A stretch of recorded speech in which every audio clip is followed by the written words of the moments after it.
À 14 heures de l'après-midi, le 14 août 1943, le sergent Calvin Rohr épaula son fusil commandé par correspondance sur le pont blanchi par le soleil du PT 219 à 23 milles à l'est de New Georgia, juste au large du golfe de Kula. Au-dessus de lui, à 200 pieds d'altitude, 8 A6 M0 japonais descendaient en formation V serrée, leur silhouette nette dans l'éblouissement de fin de journée. Rohr se tenait exposé sur la proue, sans blindage, sans couverture, tenant une arme que personne ne respectait, que personne ne voulait, et que personne ne croyait avoir sa place sur la ligne de front. Probabilités impossibles. 8 chasseurs ennemis, un fusilier avec une arme que la marine n'avait même pas officiellement émise. Dans les 3 prochaines minutes, tout allait changer.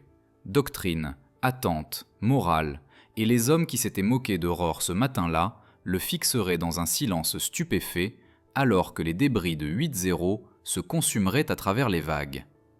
Mais cette fin n'était pas encore arrivée.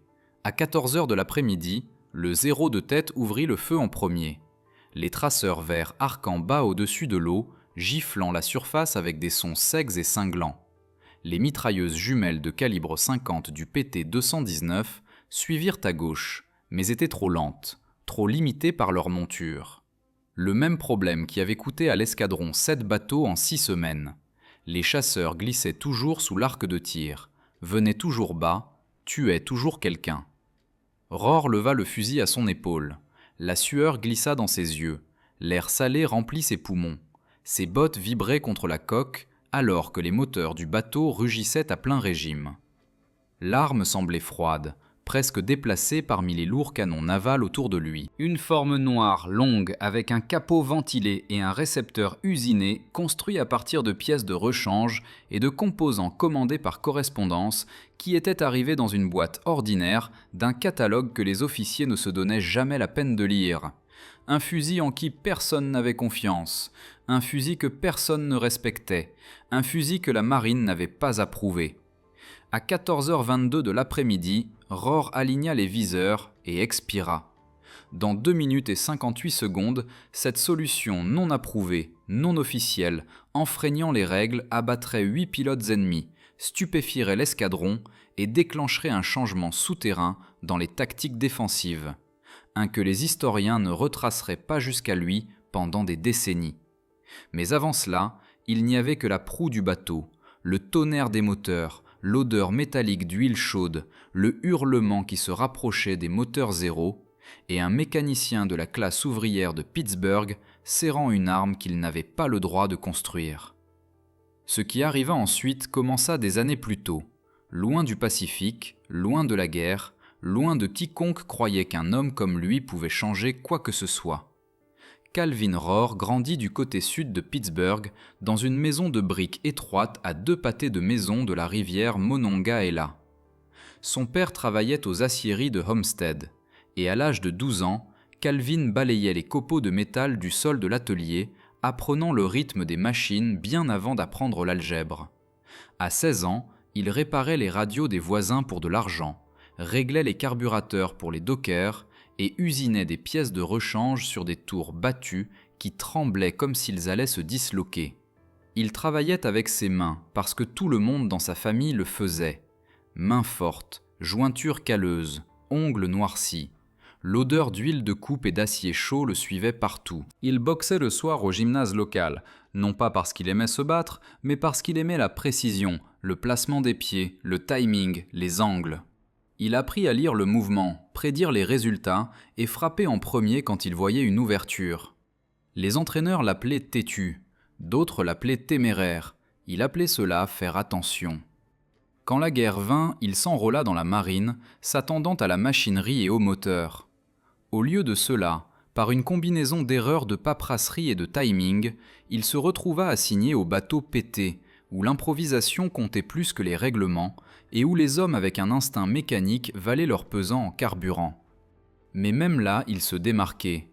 Non pas parce qu'il était bruyant, non pas parce qu'il se vantait, mais parce qu'il n'acceptait pas les choses qui ne fonctionnaient pas. Si un support d'arme se coinçait, il le démontait. Si une pièce cassait, il en fabriquait une nouvelle. Si une arme performait en dessous des spécifications, Il testait, mesurait, modifiait. Son défaut était simple. Quand quelque chose échouait, il refusait d'arrêter jusqu'à ce qu'il comprenne pourquoi. Les officiers appelaient cela de l'insubordination. Les autres hommes de troupe appelaient cela du génie têtu. Rohr appelait juste cela réparer le problème. Ce trait, frustrant pour les supérieurs, inestimable pour les pairs, deviendrait le fil menant directement à la proue du PT-219, à un fusil commandé par correspondance et au plus improbable engagement de 3 minutes de toute la campagne de New Georgia. Le problème commença en juin 1943, bien avant que les 800 ne descendent sur le PT-219. L'escadron avait déjà appris à ses dépens que l'armement défensif standard sur les bateaux PT souffrait d'un défaut fatal. Le problème commença en juin 1943, bien avant que les 800 ne descendent sur le PT-219. L'escadron avait déjà appris à ses dépens que l'armement défensif standard sur les bateaux PT souffrait d'un défaut que tout le monde connaissait mais que personne ne réparait. Les supports avant et arrière des Browning M2 de calibre 50, se verrouillaient dans des arcs semi-fixes, ne pouvaient pas suivre les chasseurs pendant les passages ultra bas.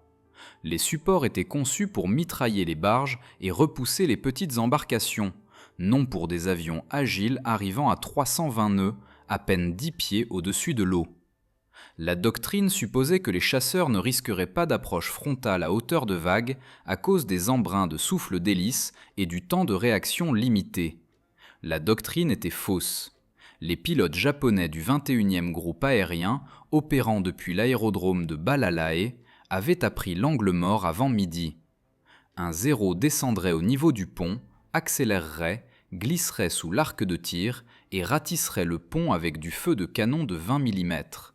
Les artilleurs ne pouvaient pas suivre, les supports ne pouvaient pas s'incliner si bas. Tout le monde le savait, tout le monde regardait les hommes mourir à cause de cela.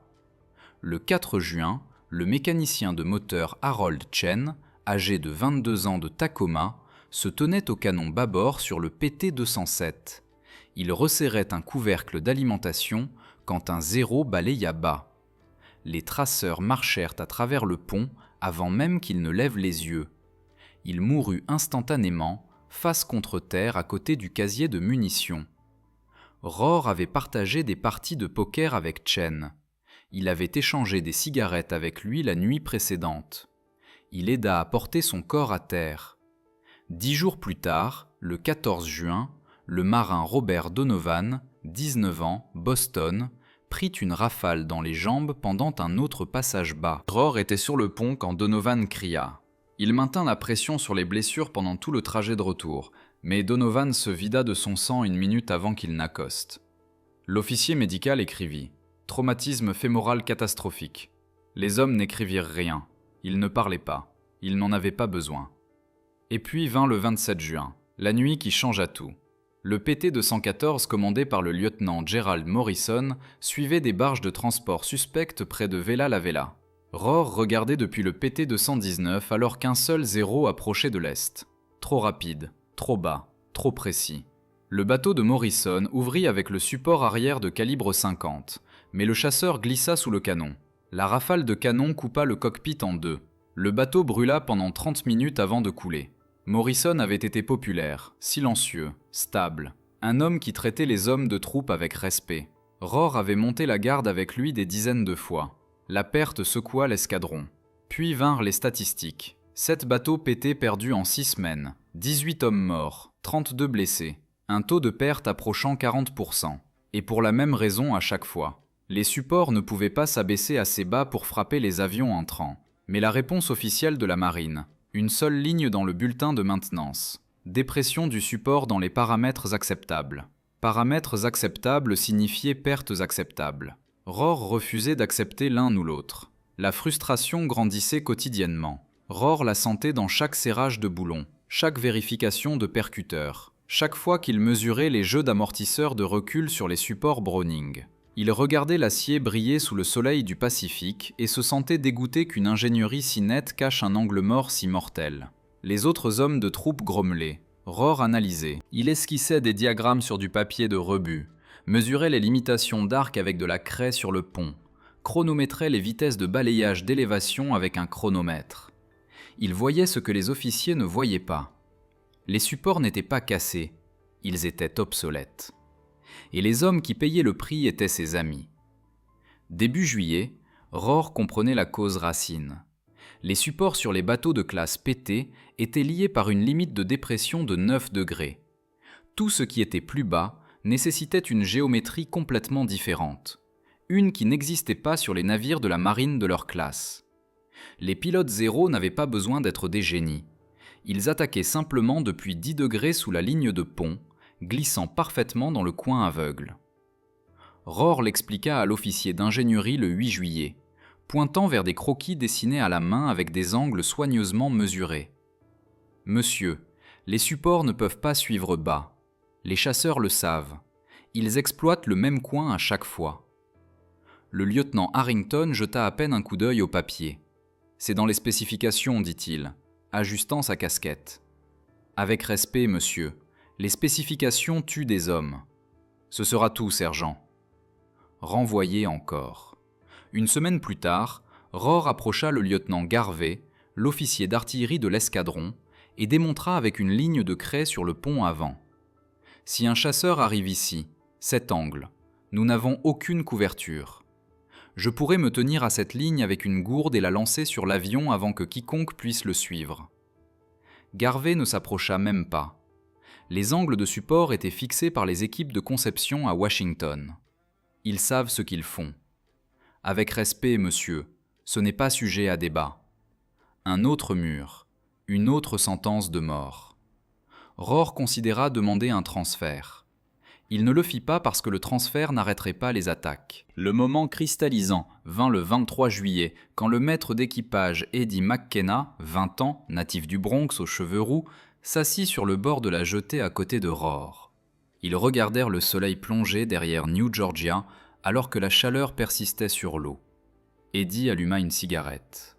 « Ils nous frapperont encore demain, dit-il doucement. »« Ouais, répondit Rohr. Et nous ne pouvons toujours pas les suivre. »« Non. Alors, que faisons-nous » Rohr ne dit rien. Eddie exhala la fumée vers l'horizon. « Nous allons mourir ici, Cal. » Les mots n'étaient pas dramatiques, ils étaient factuels, prononcés comme la météo. Et c'était le moment, le déclic dans l'esprit de Rohr quand la frustration devint obligation. Il connaissait la cause racine, il connaissait l'angle mort.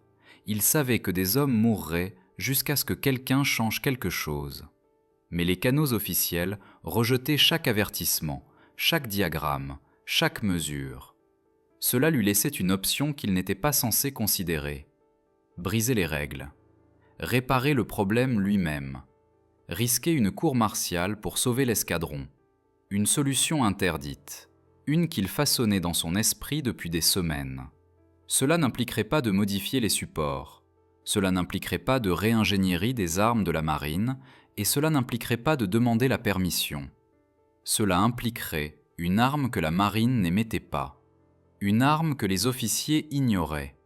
Une arme qu'il construirait de ses propres mains. Et il la testerait seul en secret sous les faibles lumières rouges du compartiment avant, avec l'odeur de carburant et de fer flottant dans l'air humide. La décision approchait. Et quand elle viendrait, elle changerait tout. Le déclencheur vint le 29 juillet, juste après 22 heures, quand l'air était épais de vapeur de diesel et que les insectes nocturnes s'accrochaient à chaque lanterne sur le quai. Rohr resserrait une boîte de jonction sur le moteur tribord du PT-21 quand il entendit des pas précipités. Eddie McKenna se tenait dans la faible lumière, chemise trempée de sueur, souffle haletant. « Ils ont eu Carter, dit-il. » Rohr se figea. « Où ?»« Au large de Vangunu. Même passage bas, même angle mort. Ils ne l'ont même pas vu venir. » L'homme torpille, Leon Carter, 23 ans, de Mobile, Alabama, avait pris le petit déjeuner avec eux 12 heures plus tôt. Il riait aux blagues d'Eddie, jouait de l'harmonica, parlait des cartes postales de sa femme. Maintenant, il était parti. La voix d'Eddie se brisa. « Cal, nous ne pouvons pas continuer à faire ça. Tu as dit que tu avais des idées. Tu as dit que tu pouvais réparer ça. » La mâchoire de Rohr se contracta. « Ils n'approuveront rien. »« Alors ne demande pas, dit Eddie. Si tu as quelque chose, Fais-le. Je ne veux pas mourir ici. » Eddie s'éloigna, laissant Rohr debout dans le calme humide, entouré par le grondement sourd des générateurs et l'odeur âcre de métal chaud. Ses mains étaient noires de graisse, sa chemise collait à son dos, son esprit tournait. Il connaissait la géométrie, il connaissait le coin aveugle. Il savait que les supports étaient sans espoir, et pendant des semaines, il avait discrètement esquissé quelque chose de différent, quelque chose de portable, mobile, libre des arcs mécaniques et de la bureaucratie d'ingénierie. Une arme qui pouvait suivre un zéro volant bas dans la fraction de seconde avant l'impact. Pas émise par la marine, pas standard, pas approuvée. Il avait déjà commandé les composants par un catalogue postal sous le prétexte d'outils d'armurerie personnelle. Ils étaient arrivés dans 3 boîtes ordinaires la semaine précédente. Cette nuit-là, avec le ressac distant houlant contre les pilotis et l'escadron dormant dans des hamacs dispersés, Rohr prit la décision. Il la construirait, il la testerait, et il accepterait quelles que soient les conséquences qui suivraient.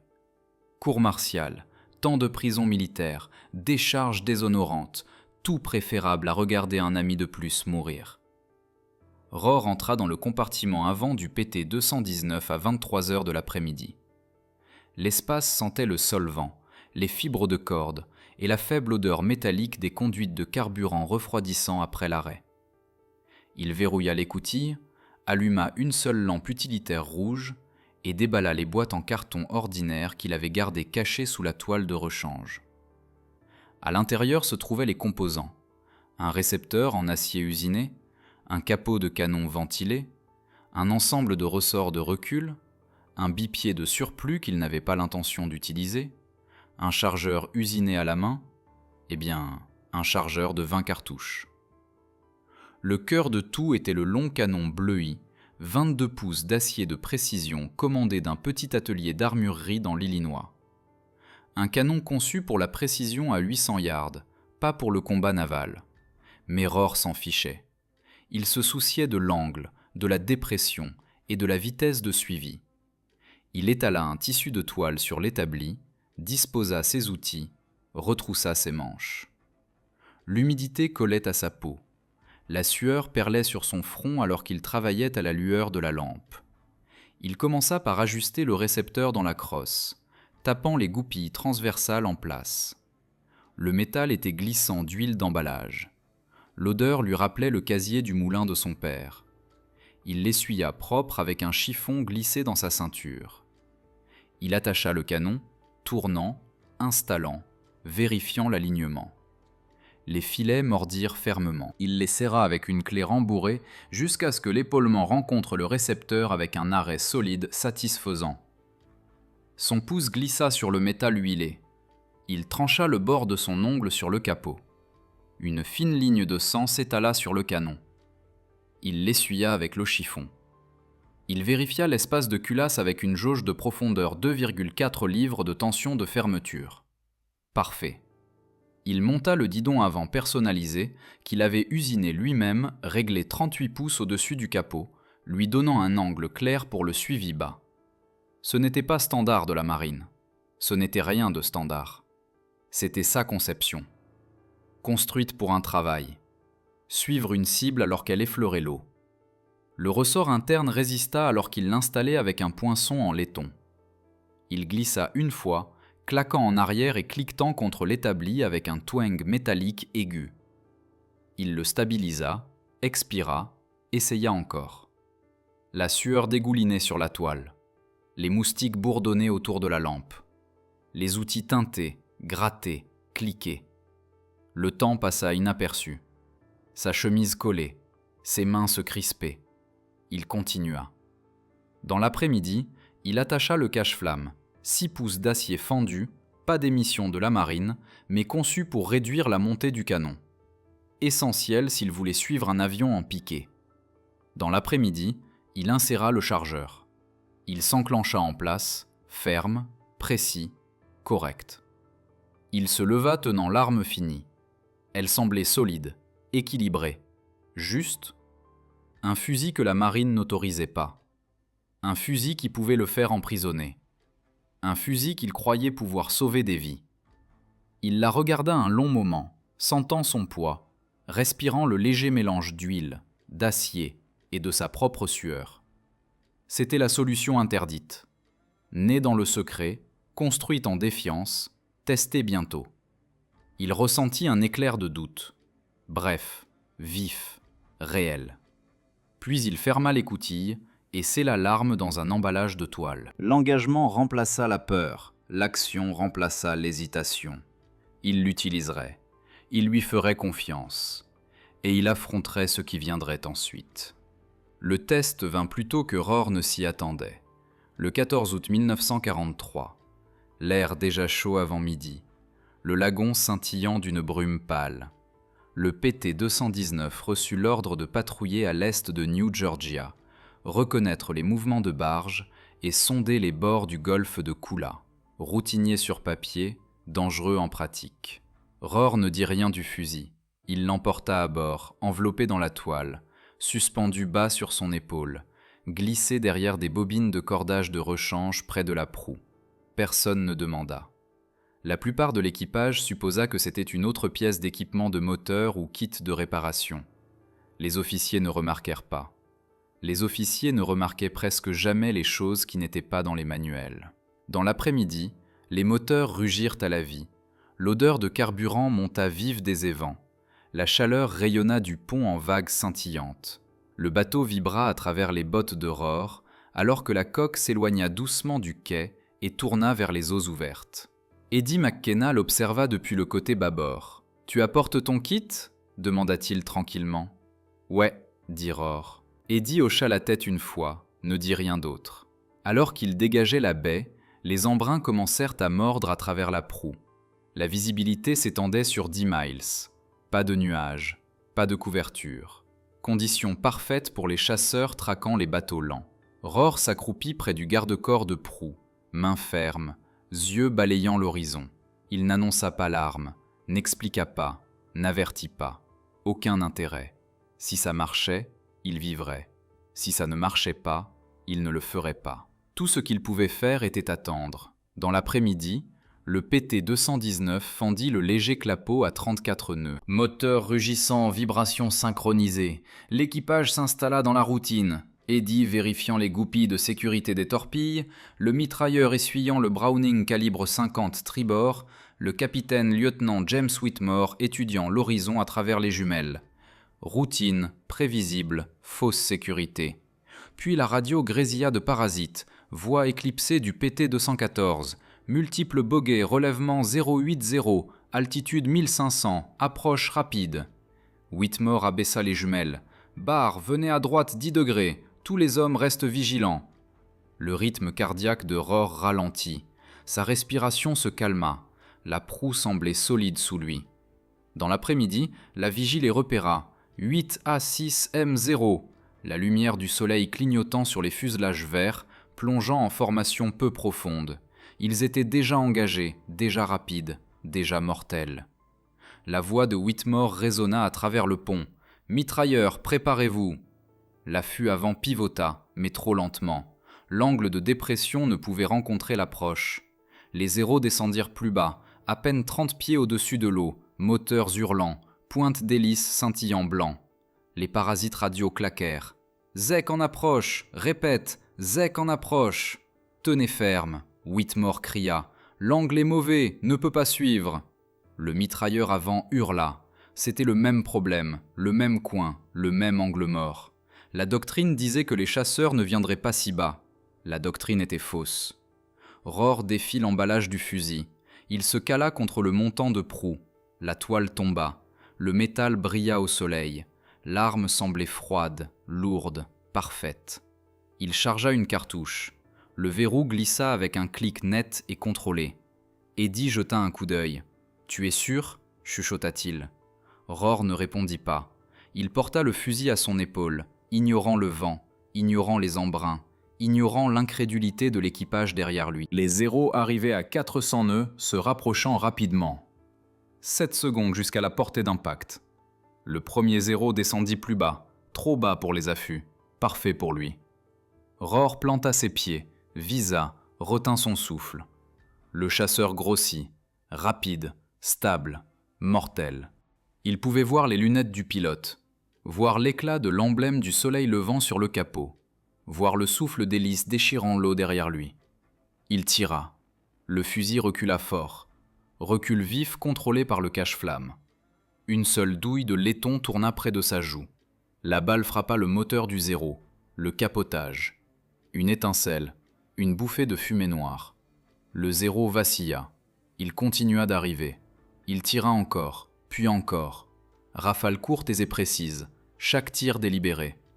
À 180 mètres, la balle perça le refroidisseur d'huile. Le fluide se répandit sur la verrière. Le Zéro saccada à gauche, baissa son aile droite, rebondit une fois sur l'eau. Puis il fit la roue. Éclat de métal clignotant au soleil. Les embruns explosèrent vers le haut. Un de moins. Rohr pivota à gauche. Le second Zéro vira serré, arrivant plus bas. Ses canons de 20 mm clignotèrent. Arc orange brillant martelant l'eau. Les balles déchirèrent devant la proue en traînées blanches.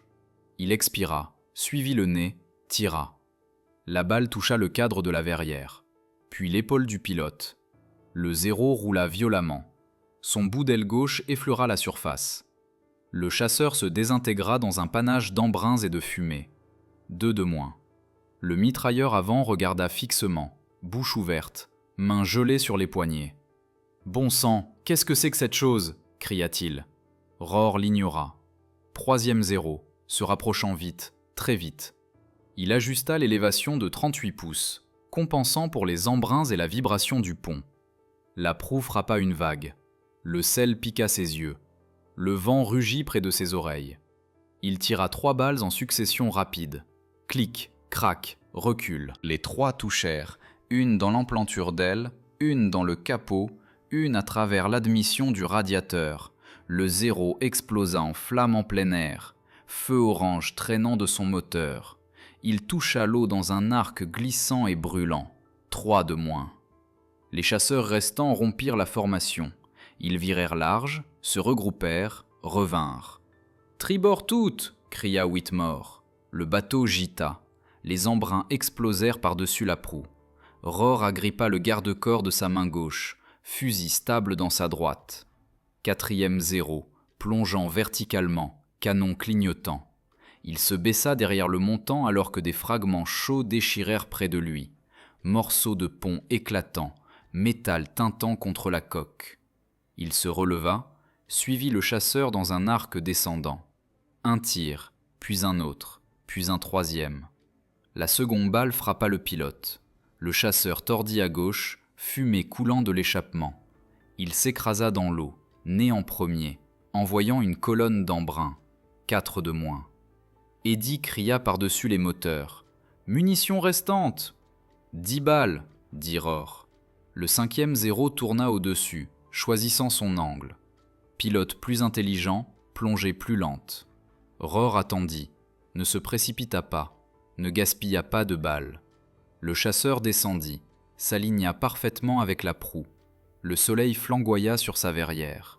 Rohr tira une fois. La balle entra par l'ouverture du cône, toucha l'engrenage de réduction. L'hélice se bloqua instantanément. L'avion piqua violemment vers l'avant et plongea dans la mer comme une lance jetée. 5. Le 6e Zéro passa au-dessus, trop haut pour un tir. Il fit une boucle, revint de tribord. Le mitrailleur tribord de Whitmore ouvrit le feu, longue traceuse cousant le ciel. Le Zéro esquiva à gauche, descendit encore dans le coin mort. Rohr pivota, plaça la mire sur la poitrine du pilote, tira. L'impact brisa la verrière. Le pilote s'affaissa. Le Zéro vira à droite et rasa l'eau, se déchirant.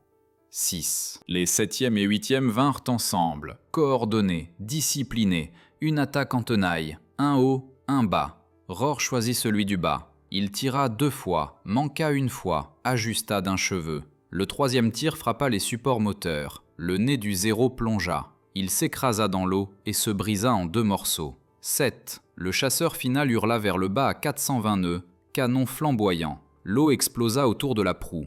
Les éclats déchirèrent le garde-corps à quelques pouces de la cuisse de Rohr. Il se baissa, se releva, tira, manqua, ajusta, tira, toucha. Aile droite, section médiane, pas assez. Le 0 continua d'arriver, plus vite, plus proche, plus mortel. Rohr expira, calma tout en lui, visa centre-masse. Un dernier tir, la balle perça le front du pilote. Le chasseur vola sans vie pendant 3 secondes pleines. Puis il piqua du nez et s'écrasa dans un violent panache d'embrun blanc. 8. Le silence suivit. Seulement les moteurs, seulement le vent, seulement l'odeur de métal chaud et de cordite dérivant sur le pont. Rohr abaissa le fusil. Chargeur vide, main ferme, respiration contrôlée. L'équipage le regarda fixement, sans mots. 8 chasseurs ennemis, 2 minutes et 58 secondes. Pas d'angle d'affût, pas de coin mort, pas de doctrine. Juste un fusil qu'ils n'étaient pas supposés construire, faisant ce que la marine disait impossible. L'eau derrière le PT-219 bouillonnait encore blanc des zéros qui s'écrasaient quand le lieutenant Whitmore parla finalement. « Qu'est-ce que c'était au nom de Dieu ?»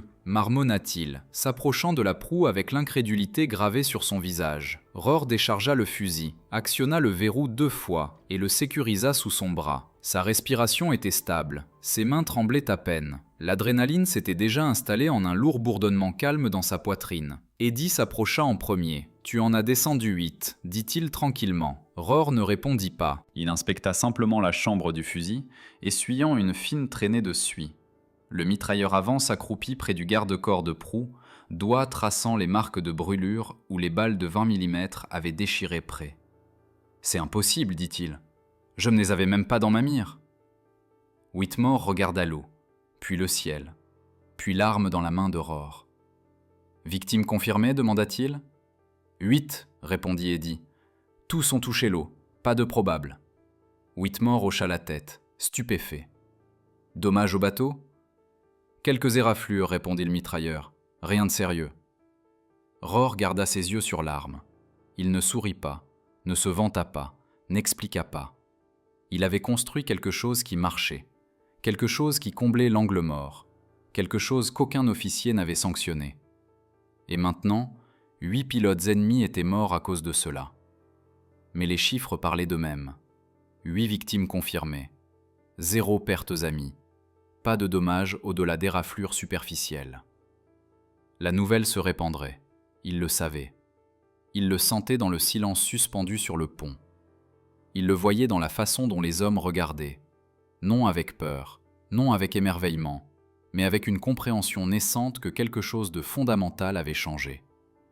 La mer emporta les débris. Le PT-219 rentra chez lui et les chuchotements commencèrent.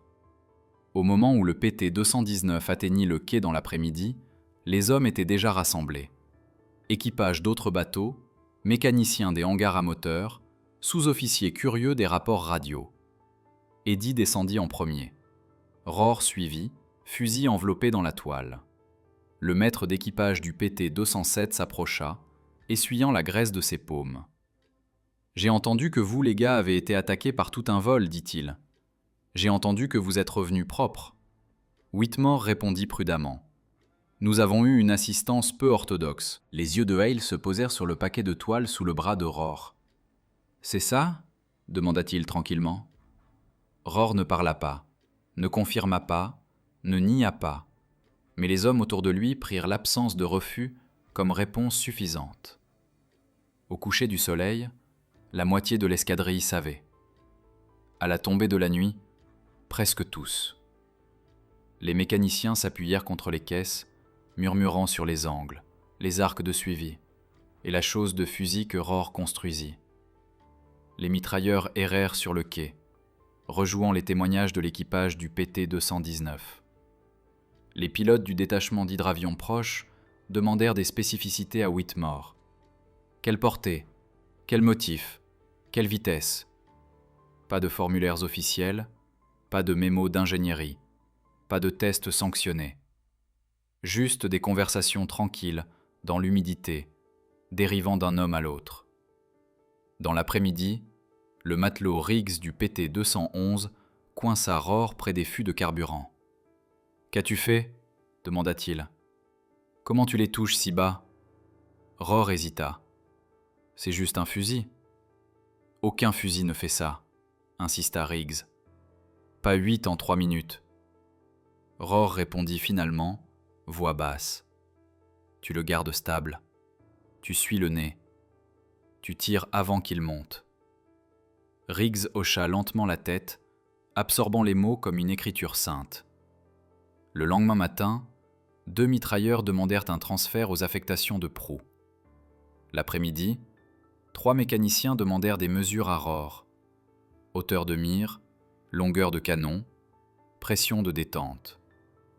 Le soir, les chuchotements s'étaient transformés en un mouvement tranquille et délibéré.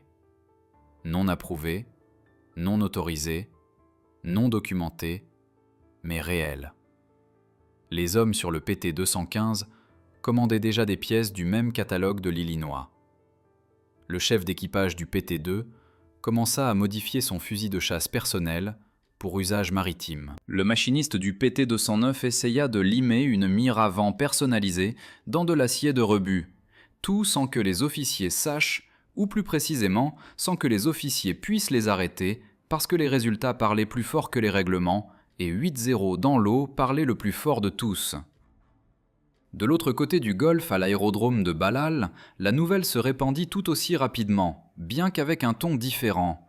Les équipes au sol japonaises récupérèrent les rapports des avions de patrouille survivants. Les histoires étaient cohérentes. Un seul bateau pété avait abattu tout un vol de chasseurs, pas avec ses gros canons, pas avec la flak, avec autre chose. Les pilotes l'écartèrent d'abord, défaillance mécanique. Ils dirent mauvais temps, altitude mal jugée. Mais le lendemain, le commandant de groupe aérien lieutenant Saburo Shindo examina les comptes fragmentés. La dernière transmission radio de chaque pilote mentionnait la même anomalie. Ce bateau américain, son arme avant suit plus bas que prévu. Il roule pour suivre. Angle étrange, précision inhabituelle. Soyez prudents en approchant de positions basses. Cette nuit-là, les équipes de maintenance examinèrent les avions endommagés. Un zéro récupéré d'un atterrissage forcé montrait une pénétration de 7,8 mm à travers le refroidisseur d'huile depuis une portée inhabituellement longue, bien au-delà des distances d'engagement standard des canons pétés. Shindo convoqua le sous-officier de première classe Tadayoshi Koga, un pilote respecté et l'un des volants les plus analytiques de l'aérodrome. Koga étudia les rapports. « Ce bateau a roulé plus vite qu'il n'aurait dû, dit-il. Ou ses canons avant ont bougé de façon que notre renseignement n'a pas enregistré. » Un autre pilote répondit « Aucun affût ne peut s'abaisser si bas. Ils doivent avoir un nouvel équipement. » Koga secoua la tête. « Non, un rapport dit que la silhouette était petite, trop petite pour un canon monté. » Ils échangèrent des regards inquiets. La doctrine pour combattre les bateaux pétés avait été simple. Attaquer bas, vite, dans l'arc aveugle. Soudain, l'arc aveugle ne semblait pas aveugle. Un mécanicien observa tranquillement.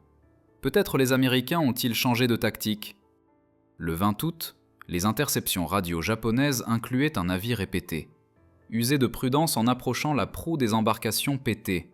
Ne supposez pas l'immunité d'angle bas. L'agressivité se changea en prudence.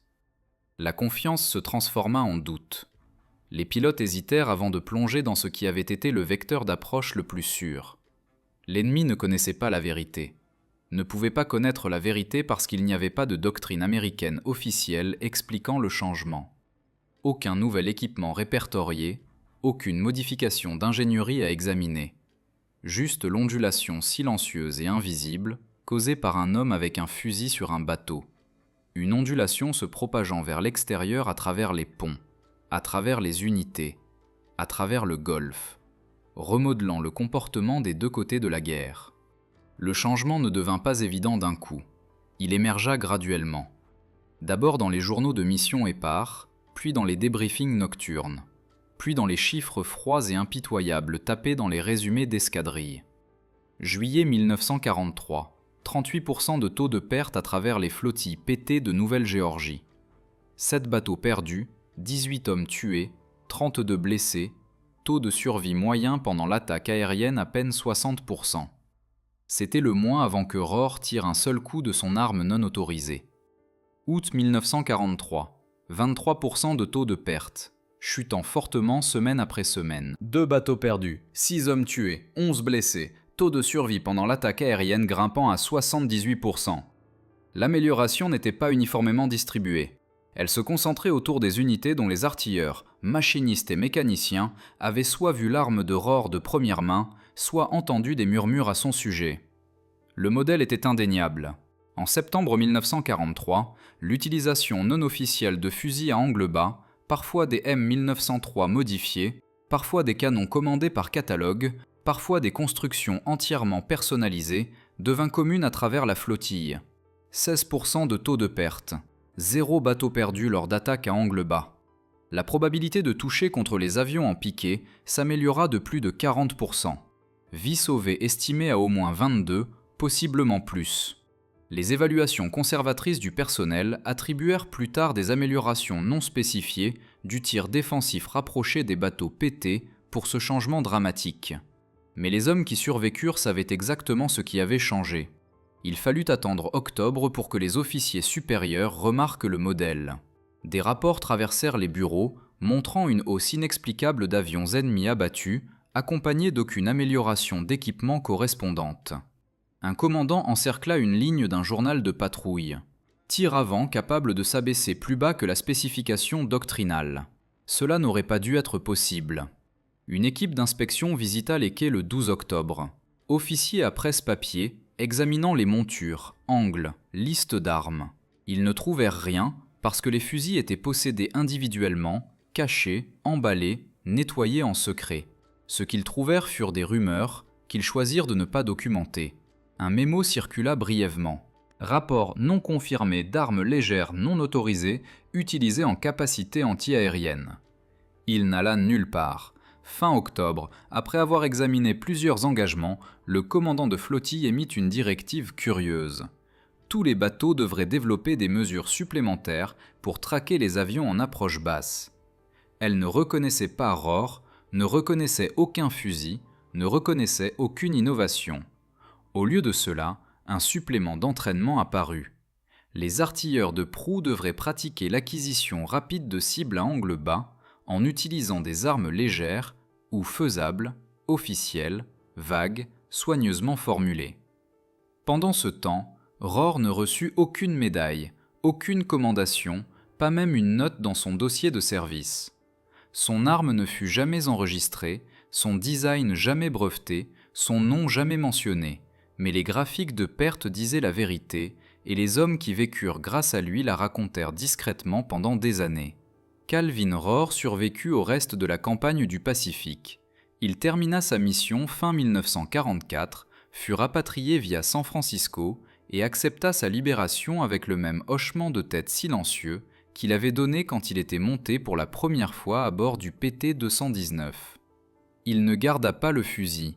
Les règlements exigeaient le retour ou la disposition de toute arme personnelle non enregistrée, et Rohr le démonta pièce par pièce pendant le long convoi de retour, dépouillant le canon, retirant le guidon, éparpillant les petites pièces dans la mer au crépuscule. Cela semblait moins comme une destruction et plus comme fermer un chapitre. Il retourna à Pittsburgh, trouva du travail dans un atelier d'usinage sur Carson Street et épousa une femme qui avait grandi à 2 pâtés de maison de sa maison d'enfance.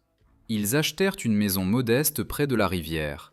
Il éleva 2 enfants, leur enseigna comment réparer les choses et ne mentionna jamais le Pacifique à moins que quelqu'un d'autre n'en parle, ce que presque personne ne faisait. Les voisins savaient qu'il avait servi sur des bateaux pétés.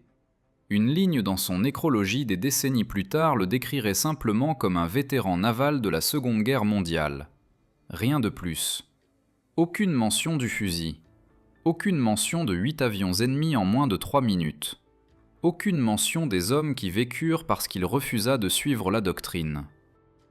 Chaque août cependant, il suivait un rituel. Il s'asseyait à la table de cuisine juste après le coucher du soleil, versait un seul verre de seigle et regardait par la fenêtre la lueur des aciéries de l'autre côté de la rivière. Sa femme demanda une fois à quoi il pensait pendant ces soirées silencieuses.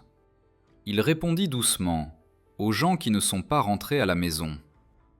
En 1991, à l'âge de 70 ans, il décéda dans son sommeil. Ses funérailles furent modestes. D'anciens compagnons d'équipage envoyèrent des lettres. Eddie McKenna, depuis longtemps retraité, se tint silencieusement au service, main jointe, se souvenant de l'homme qui changea tout mais ne revendiqua jamais le crédit. L'innovation silencieuse qui commença à bord du PT-219 ne mourut pas avec lui. La tactique improvisée, tir de fusil à angle bas contre des avions rapides, se répandit informellement à travers plusieurs escadrilles PT avant la fin de la guerre. Après le conflit, des principes similaires apparurent dans la doctrine de défense des petites embarcations à travers les marines alliées. Au début des années 1950, des montures spécialisées à dépression basse et des positions d'armes légères flexibles devinrent standards sur les bateaux de patrouille des États-Unis à l'Australie. Les forces côtières britanniques adoptèrent des idées comparables pendant la modernisation d'après-guerre, citant une réponse améliorée aux menaces à basse altitude. Les historiens reconnurent plus tard que la version la plus ancienne et la plus rudimentaire de la doctrine pouvait être retracée non pas à un ingénieur, non pas à un officier, non pas à une directive de guerre, mais à un aide-machiniste à bord d'un bateau en bois dans le Pacifique.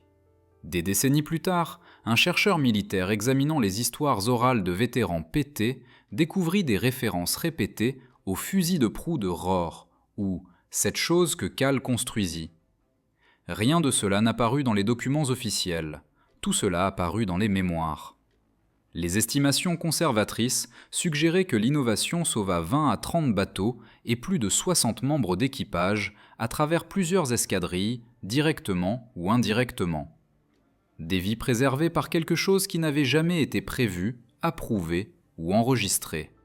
La guerre change rarement à travers les comités. Elle change rarement à cause d'épais classeurs estampillés classifiés ou à travers des décisions distantes prises dans des salles propres et silencieuses. Plus souvent, elle change à travers les mains d'hommes de troupe, debout jusqu'aux chevilles, dans le carburant et l'eau salée, fixant un problème que personne d'autre ne réparera. C'était Rohr, têtu, concentré, refusant de laisser les angles morts tuer un ami de plus. Il ne demanda pas la permission. Il n'attendit pas l'approbation. Il agit. Et quelque part dans le Pacifique, sous des vagues chaudes et agitées, des morceaux de son fusil improvisé reposent encore, rappel silencieux de comment l'innovation se passe vraiment en guerre. Si vous avez trouvé cette histoire captivante, veuillez aimer cette vidéo pour l'aider à atteindre plus de spectateurs. Abonnez-vous pour rester connecté avec ces histoires inédites et laissez un commentaire nous disant d'où vous regardez.